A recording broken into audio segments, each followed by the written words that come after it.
ما در ادامه سفر رود هلمند هستیم. این بار سفر ما به قلب ارزگان است.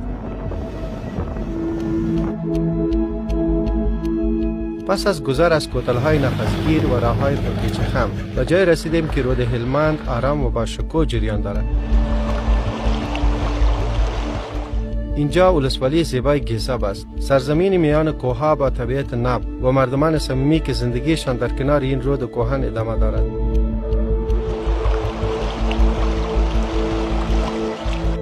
دغه رود چې دغه ځنې تیریږي، تاسو هم څه ګټه اخلئ، ترې استفاده کوئ؟ تر دا رود لاندې مځکې دي، د دغو څه موږ استفاده کوو.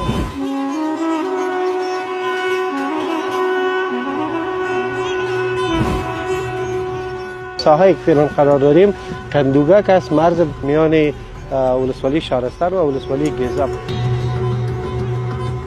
دی هم جواری فعلا البته که پوستش است، ایره باز میکشیم بخیر.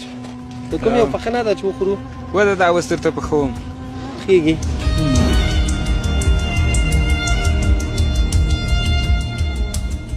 قبلا این پل ارتباطی بود بین ولایت ارزگان و ولایت دایکندی. از همین مسیر استفاده میکردن.